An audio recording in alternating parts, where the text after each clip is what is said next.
Tell my story, mommy. How everybody doing out there today in my YouTube audience? Again, I am here as your host. I am a youth care community advocate, YCCA, and I'm here today because I am that voice in the earth that is going to do all she can to help our young, to help our young people. As I was looking at the news, I think it was 2 days ago. Okay, this is talking about the 12-year-old, this particular video. We will be speaking about the 12-year-old that killed her 8-year-old cousin. That's what we're talking about today. At grandma's house. At grandma's house. It's a lot went on in grandma's house the other day with a 12-year-old killing her 8-year-old little cousin over a iPhone, over a iPhone, a cell phone. So this should be a broad audience topic for pastors, for evangelists, for elders, for church people. But as you can see, they claim they support the youth, they for the youth, they want to help the youth, but you don't see none of them on YouTube or Facebook or wherever their social media platform, TikTok, talking about this 12-year-old girl that killed her 8-year-old cousin. This should be in the headlines today. We should have people walking the street, mothers, fathers, aunties, grandma, cousins, uncles walking the streets today, all over America, voicing their concern about this horrific, horrific, pure the evil that have happened to this 8-year-old little girl. But see, it be time to vote in a minute. My name is Elisha, but I'm an avid for young people. It will be time to vote again in a minute. So you see all kind of YouTube videos and all kind of, stuff y'all talking about Donald Trump and Joe Biden. I could care less about any of that. Okay, but this is where your focus is, parents.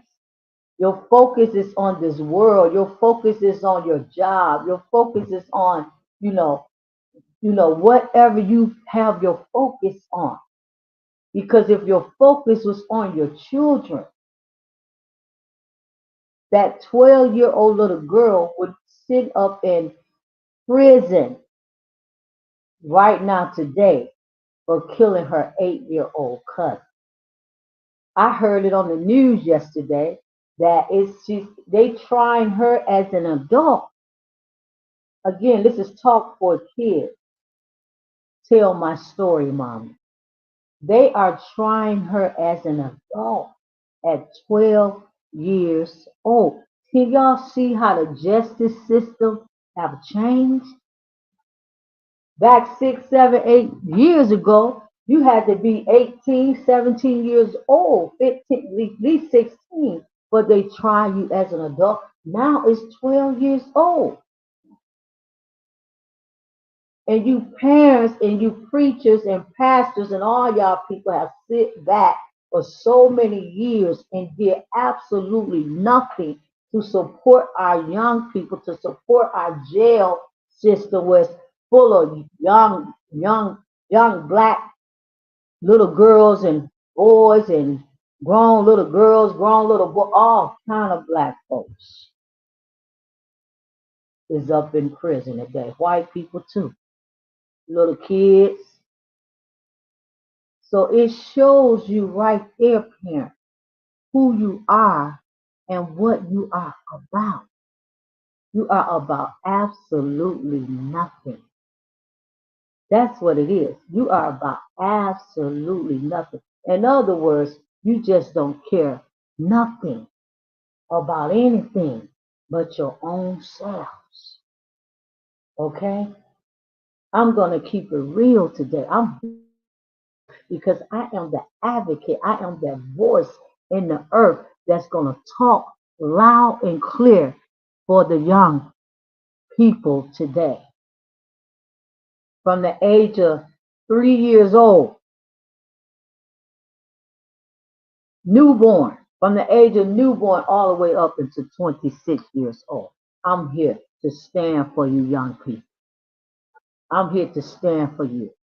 Whether you alive, whether you dead, whatever, or in prison or in jail or in a mental institution, foster home, foster care, wherever you are, I am here, Elishaba, to stand and be a voice for you in this earth.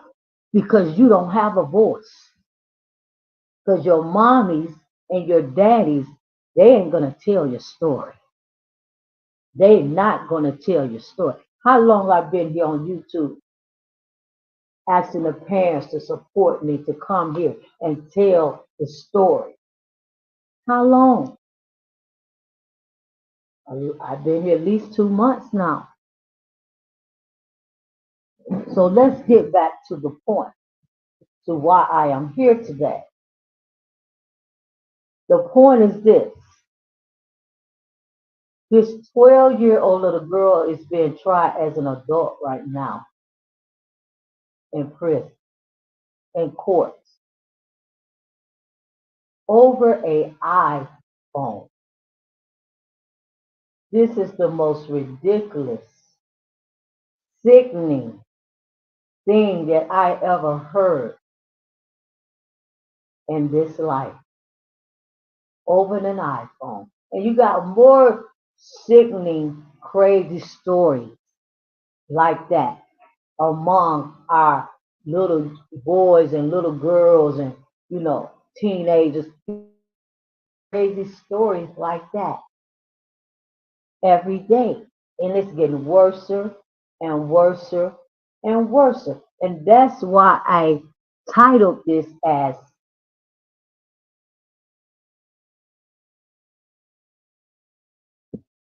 Love Jesus. Who? Why? What is Jesus doing? Absolutely nothing.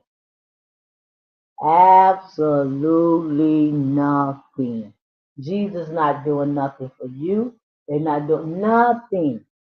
If Jesus was doing something, the world would not be in the chaos that is in today.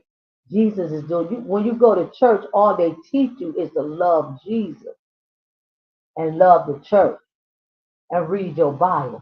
They don't teach you to love your children. They don't teach you to love, you know, your family.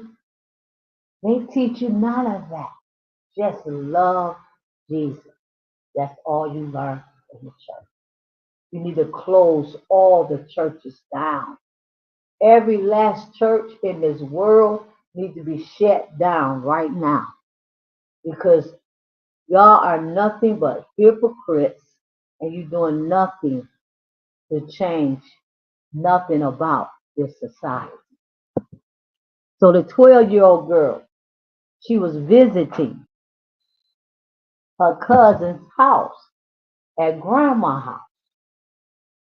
She was visiting. They was at grandma's house. Okay?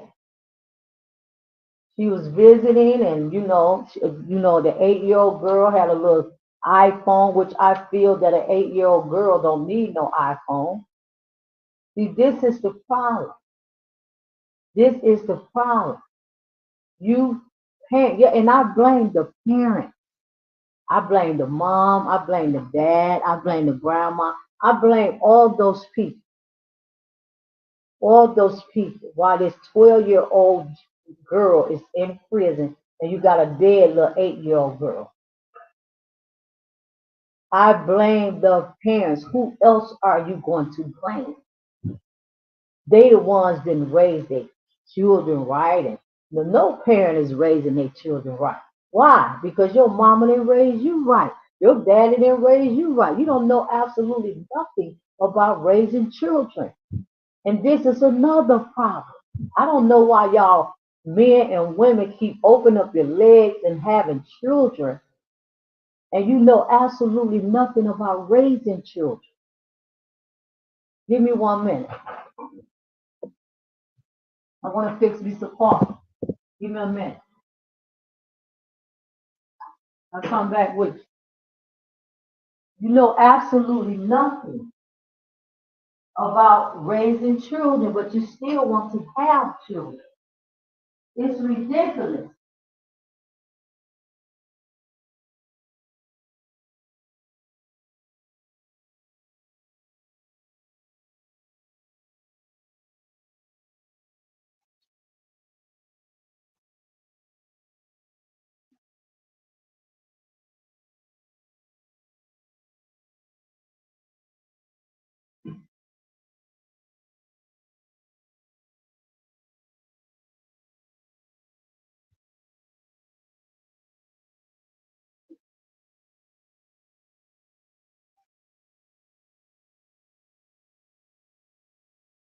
So hold on, I'm coming back right now. Right now.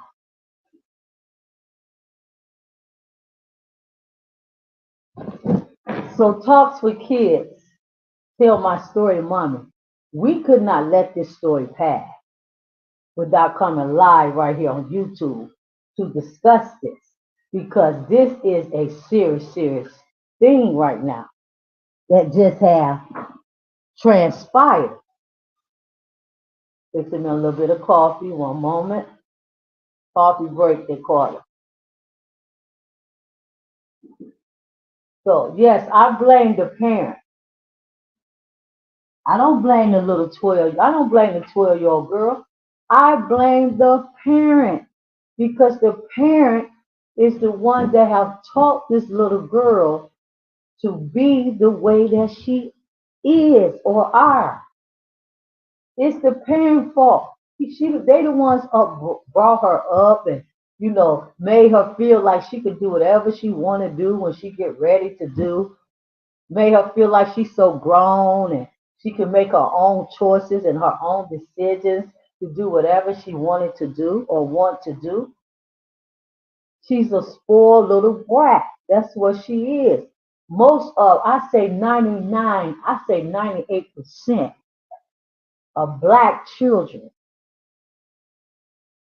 are spoiled, rotting to death by their mom, dad, or whoever is raising. 98% the black children are messed up in this world. I'm just speaking for black children again, because I'm black myself.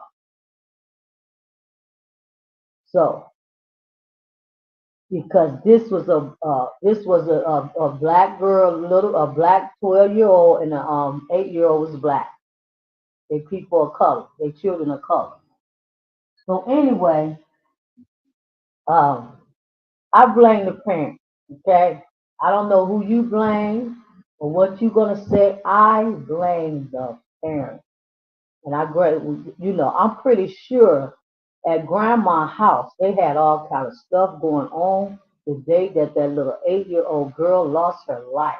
They had to be arguing over the cell phone, or they had to be disputing over the cell. Why grandma didn't take the cell phone? Why grandma didn't take the cell phone from the 8-year-old little girl before she laid down and went to sleep that night? She was still up. She was the 12-year-old was still after the cell phone. So why grandma didn't take it? Why grandma didn't call the mama or call the daddy of the 12-year-old girl to discuss with them what was transpiring in her house with an iPhone. See how can I say it? See how childish and irresponsible grown people are. See how childish and irresponsible grown people are. And it doesn't matter how old you are. Grandma had, I'm pretty sure grandma up in age. She didn't have enough sense. She didn't have enough sense to call the mama, to call the daddy, to call somebody and call the 8-year-old parent, her mom or her dad, and talk to them about what's going on. What is going on here? What is going on here? It's not making sense to me. It's really not making sense to me the way this transpired and the way that it happened. It's some more stuff to this story that we don't know nothing about. Like I said, the iPhone, our iPhones and all these cell phones, and that's why Talk for Kids Tell My Story, Mommy. We made a video on this channel about technology, and look, we made that video like 2 weeks ago. Now look what have happened. Look what have happened. I made that video 2 weeks ago, 2 or 3 weeks ago, talking about technology, what it is doing to our children. You know what? I didn't get number 8 views of that video. 8 views. Now look what have happened now. You have a dead little 8-year-old girl crying wherever she is. She's not dead, she's still alive. You just can't see it. Crying, wondering why she had to lose her life by the hands of her cousin for an iPhone. Something that her mama and her daddy or her grandma put in her hand at 8 years old. She don't need no iPhone. Don't no child need no cell phone. Why do they need a cell phone at 8 years old and 6 and 7 and 10 and left? Oh, you know what? The white people, I call them the masters. The ones set up your government, the ones set up your laws, the ones set up your vote, all of that, your vote. They the ones that put in you black people head. You black people head. White people too. That your child need a cell phone because they might get kidnapped and you need to call them and you know what, kidnapping been going on for many, many years.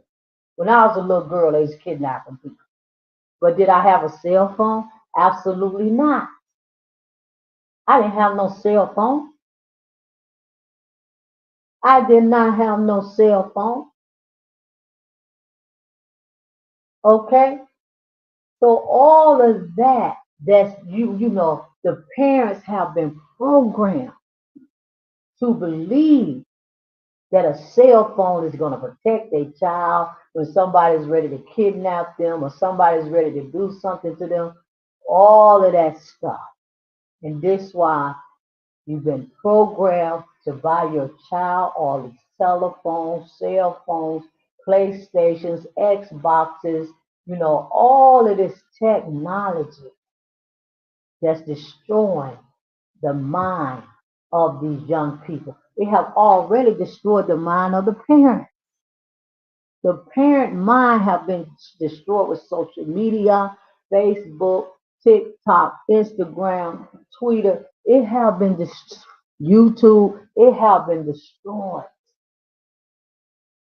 Cell phones. Now you destroy your child.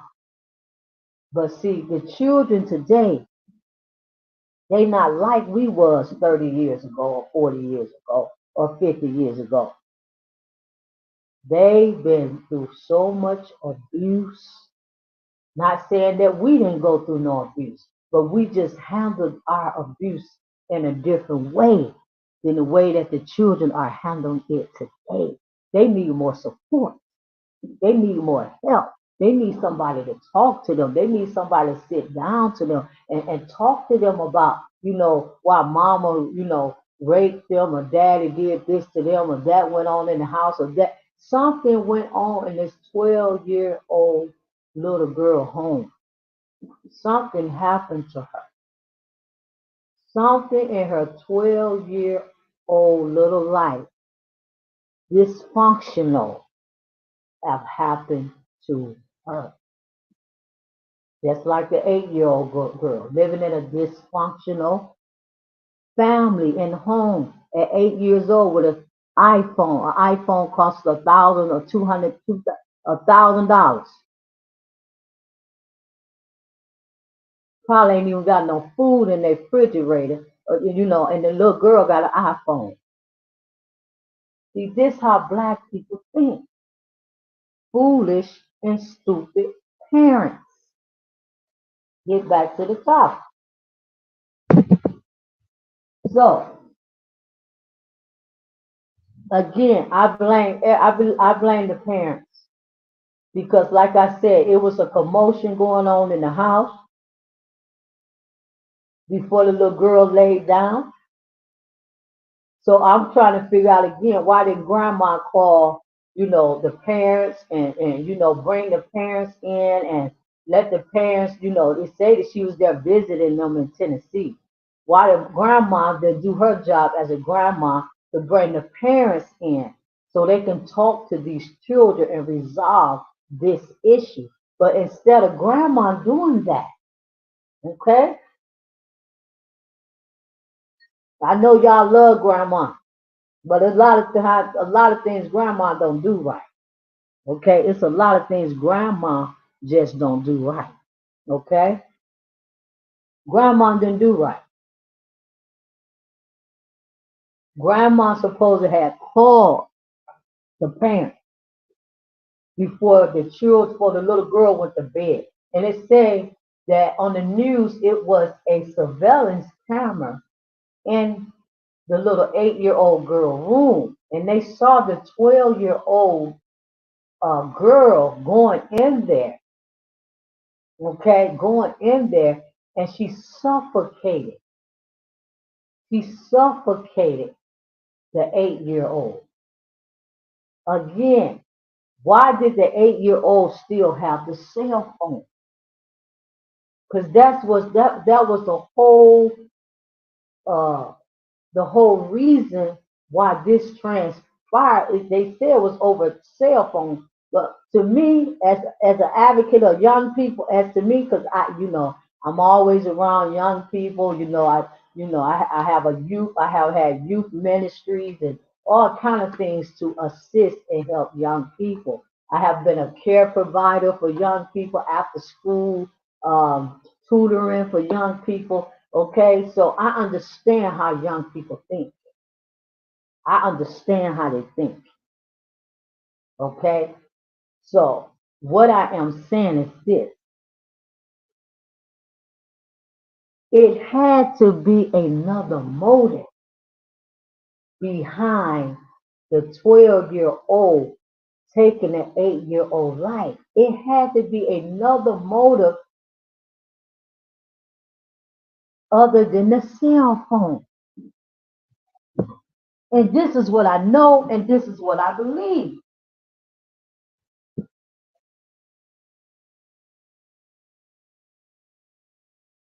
It had to be another motive. Just like in the news, like a year ago, they had where a 10-year-old little boy shot his mama down because she wouldn't buy him a VHR headset. So he gunned his mama down because she wouldn't buy him a VHR headset. 10 years old. He's in prison right now. Nobody's doing nothing. Nobody's telling the story. Nobody's talking about a story. He's just sitting there rotting away. Rotting away. Nobody want to stand up, tell a story, try to support, try to see what we can do as parents, as grown people, to help the lives of all these young people up in penitentiaries today. You got a chaplain, to go up and talk to inmates. Why we can't have a chaplain service to go talk to young people? Yeah, that would be a good thing to do. But again, don't nobody care nothing about young. That's really what it is. Don't nobody really care nothing about no people, to be honest. That's really what it is. So again, it had excuse me, this gets real. It had to be another motive. It had to be another motive. Okay? It wasn't just the fact that that little girl, that 12-year-old wanted that cell phone. It had to be a to actually take a person's life. You have to have some kind of grudge. You got to have some kind of hatred. You got to have some kind of vendetta. You got to have some kind of death in your eyes or in your heart that I want to take them. I just don't like them. I want to end their life. This 12-year-old little girl, she had some serious stuff going on in her mind that day that she did that. She had some serious stuff going on in her mind. She must just hated her 8-year-old cousin. She must just didn't like her 8-year-old cousin. Okay. But again, this is talk for kids. Tell my story, mommy. So that's why I said it had to be it was something else besides the iPhone. Because the surveillance camera said, the news said that um, she went in the room, the 12-year-old girl, and the 8-year-old little girl in her bed sleeping. Okay? And the 12-year-old took the covers off the bed and put it on her face and held it down until she took the life and breath out of her little cousin's body. And the surveillance camera showed that the little girl was fighting and kicking and trying to get away and, trying to tell her cousin, don't kill her, let me go. She probably was trying to tell her, you can have this iPhone. You can have it. I don't want the iPhone. Just let me live.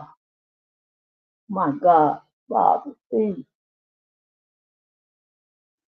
Whew. He probably just said, just let me live. You can have the iPhone. And again, grandma, mama, and daddy, and auntie them, where was they at? Why did it end in the death of an 8-year-old little girl? So they said the surveillance said the little girl was just kicking and trying to move and get out the cover. That 12-year-old had that girl pinned down so hard. She had her pinned down so hard that she couldn't even move or breathe. She used all her force. She used all her strength to take the life out of the 8-year-old little girl. Yes, I feel bad for the 12-year-old. Yes, I do. I feel bad for her.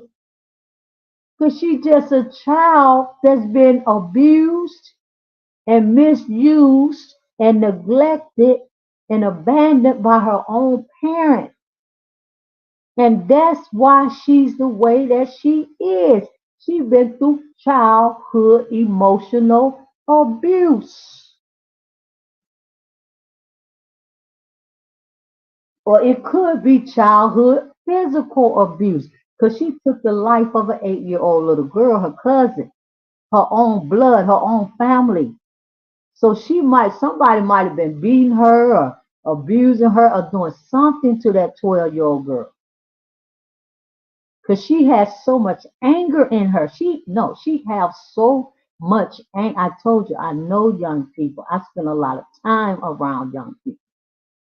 I don't deal with all kind of young people with ADHD problems, young people with bipolar problems, young people with child, emotional abuse problems, young people with anger, young people that have a homosexual tendencies.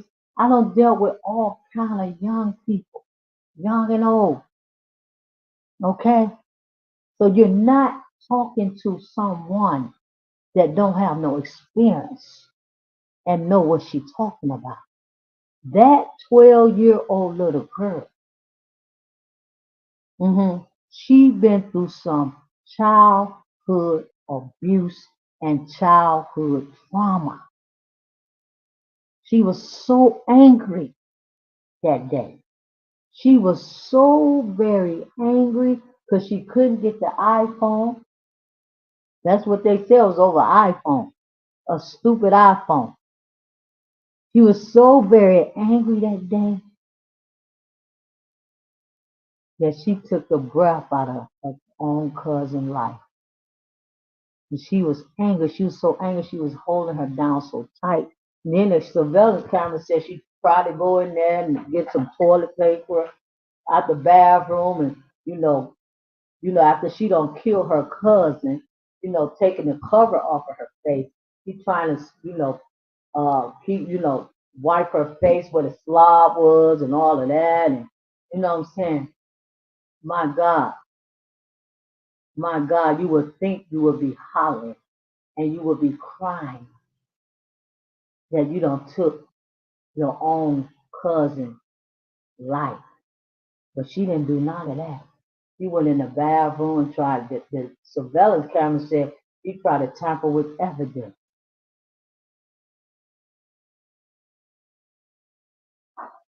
So she might have had it up in her mind that she was going to get away with it. Who knows? But what I am here, who going to tell the story? Will grandma get on the street corner? Will grandma go up in a school building? Will grandma go up in a youth center? Will grandma go up in a church and tell her granddaughters? One of her granddaughters are dead, the 8-year-old, and the other granddaughter is in prison, looking at 40 to 50 years of her life in prison. So, grandma, are you going to tell the story about your granddaughters? What happened to them? Are you going to form some kind of support group for other young grandma children? Don't have to go through that. This needs to be talked about. This needs to be voiced. This needs some attention to it, because young people need to understand that they can't have this kind of behavior with one another. But as long as y'all grown people sit on your asses and ain't getting up to do nothing about the situations, it's just going to get worse with our young people, because you don't want to open your mouth. You don't want to talk for young people. You don't want, grandma, you don't want to tell the story. Come right here, grandma, and tell the story.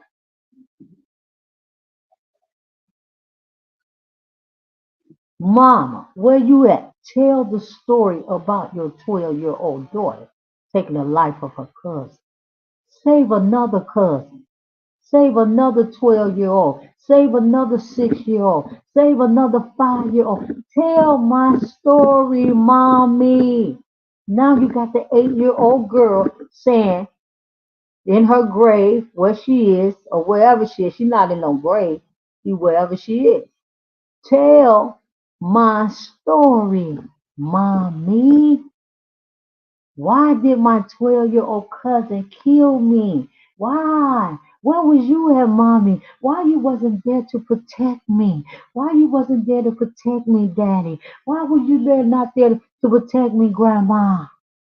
Why y'all let her take my life? Why y'all let her kill me?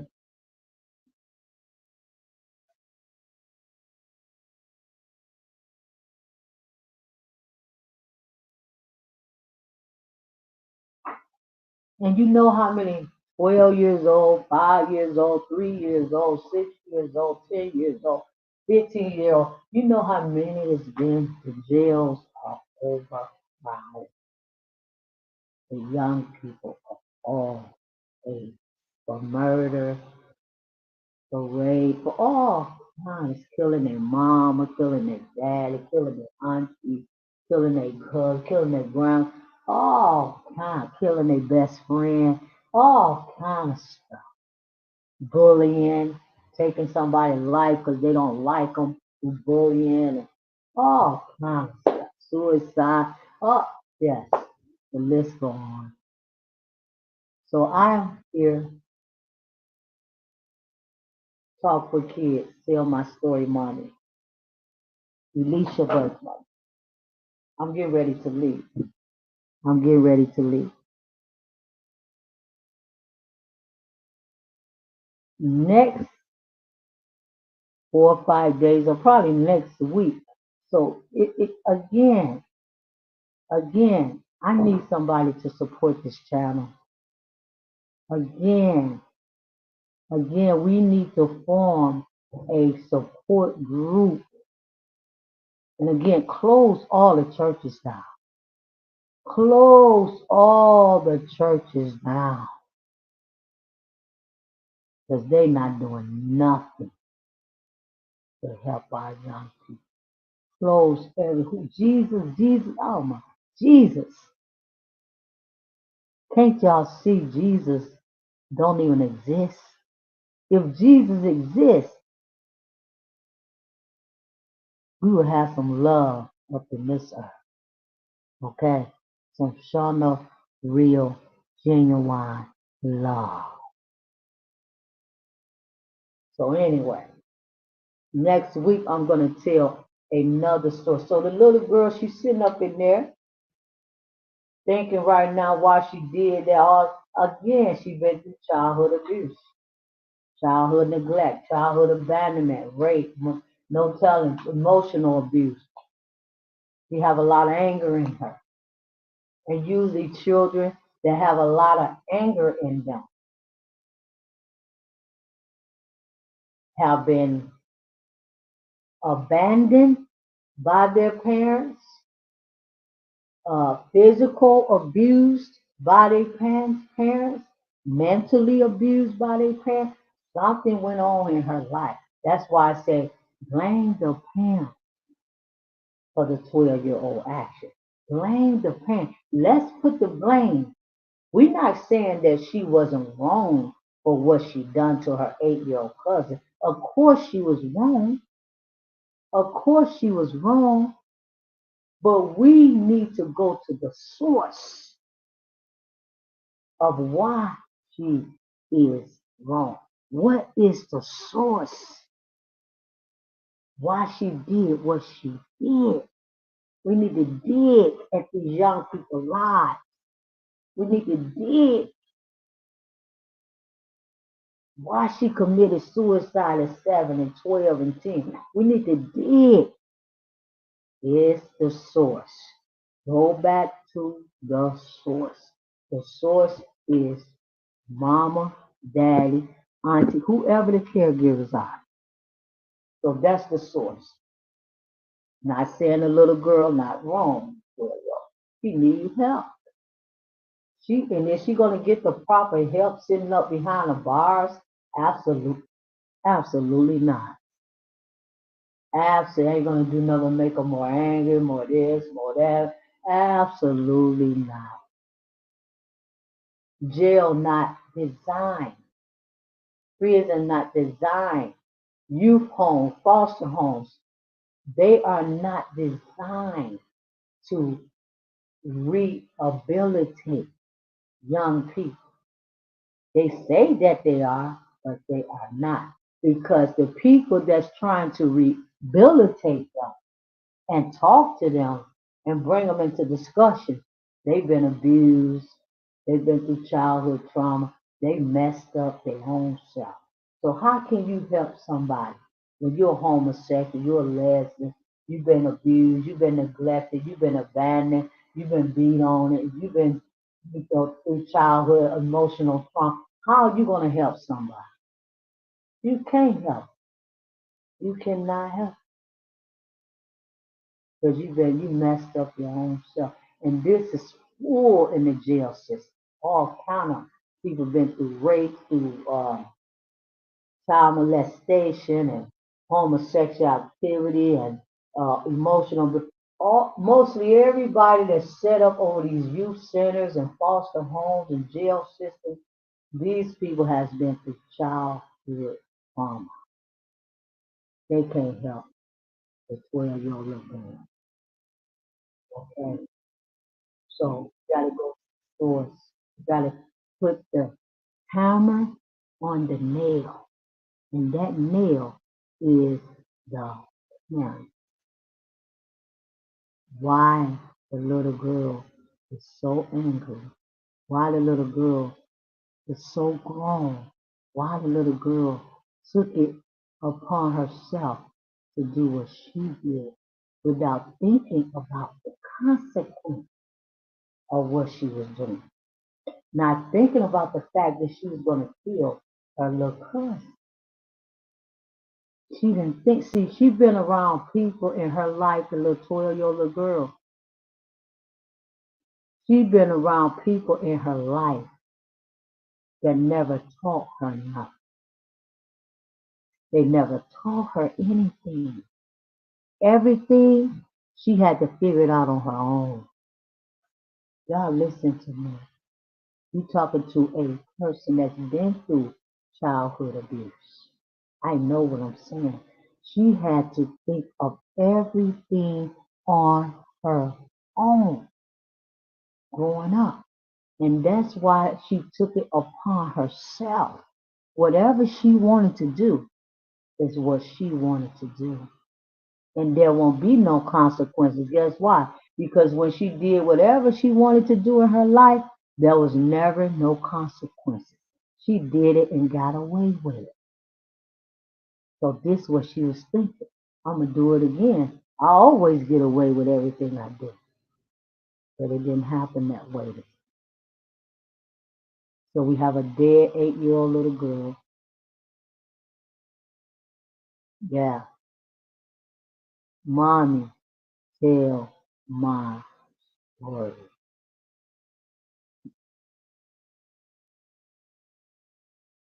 Like I say, I will be here next week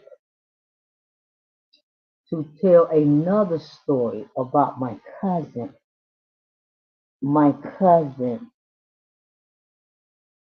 he sent me a letter from prison and he want me to tell his story of his childhood and all the stuff he's been through in his life to up until this point that he's in jail right now for 40 years of his life for something he said he did not do.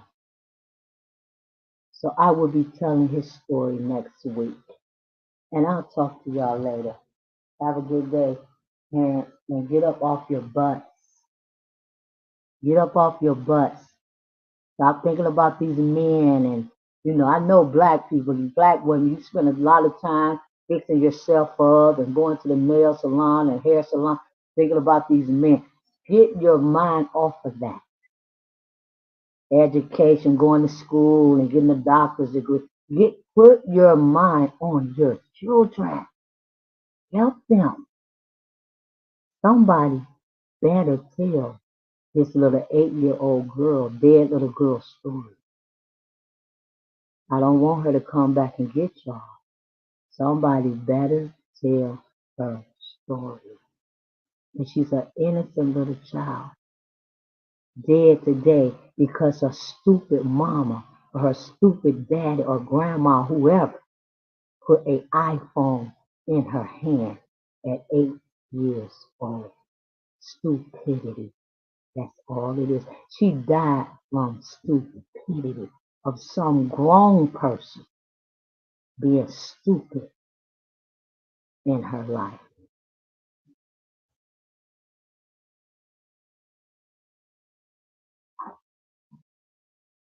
Have a good day. Subscribe, like the video, support the channel. Support the channel. If you want to be anonymous, it's okay. Leave me a comment. Leave me a comment. Leave me a way to contact you, or email, or a phone number, whatever. And we can discuss anything that you want to discuss. Anonymous. Share this video.